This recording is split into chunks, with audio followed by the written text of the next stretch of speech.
دايما بلاقي عملاء كتير جدا بيكلموني هم عايزين يشتروا في مشروع اكس لان في ارخص سعر متر او سعر المتر عندهم التجاري اقل ب50,000 جنيه من مشروع تاني. للاسف هو ده كل اهتمامه وحطه في الخصم او السعر، ولكن بيغفل تماما ان هو القرار ده ممكن يخسره كل فلوسه.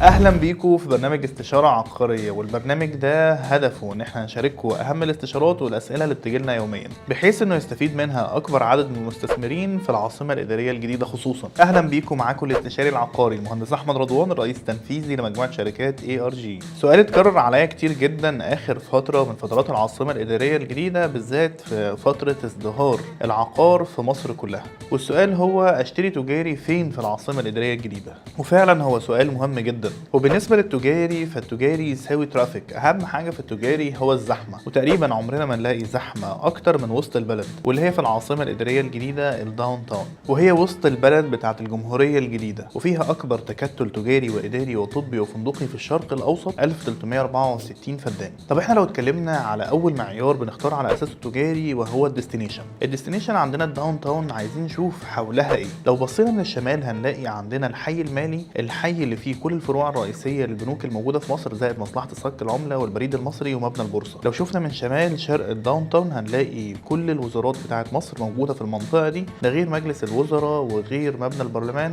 ومجلس الشيوخ. لو شفنا من شرق الداون تاون هنلاقي مسجد مصر، وهنلاقي اتجاه المطار والاتجاه ده كله. لا، والمرحله الثانيه والثالثه من العاصمه الاداريه الجديده. لو نظرنا الى غرب الداون تاون هنلاقي فندق الماسة في المحطه التبادليه اللي بيتلاقى فيها LRT بالمونوريل بالقطار السريع. لو بصينا على جنوب الداون تاون هنلاقي عندنا بن زايد الشمالي، اعرض محور في مصر بعرض 124 متر، ده غير النهر الاخضر اطول حديقه مركزيه في العالم بطول 35,000 متر. طبعا هيبقى في تفاوت كبير جدا في الاسعار ما بين كل قطاع وقطاع، بمعنى ان احنا ما ينفعش نقارن التجاري بالاداري كسعر، طيب ولا ينفع حتى نقول نقارن مثلا سعر التجاري في منطقه التنزه والتسوق بحاجه موجوده على سنترال بارك، او نتكلم عن اداري في صف الابراج السياحيه واداري صف سابع. دايما بلاقي عملاء كتير جدا بيكلموني هم عايزين يشتروا في مشروع اكس لان في ارخص سعر متر او سعر المتر عندهم التجاري اقل ب50,000 جنيه من مشروع تاني. للاسف هو ده كل اهتمامه وحطه في الخصم او السعر، ولكن بيغفل تماما ان هو القرار ده ممكن يخسره كل فلوسه. للاسف الناس دي بتشتري اقل سعر من غير ما تشوف المطور ولا سابقة اعماله ولا العائد المتوقع ولا العائد على الاصول ولا نقطة تعادل امتى ولا نقطة استرداد راس المال امتى. علشان كده لو حضرتك محتاج استشارة او اي سؤال بخصوص الاستثمار العقاري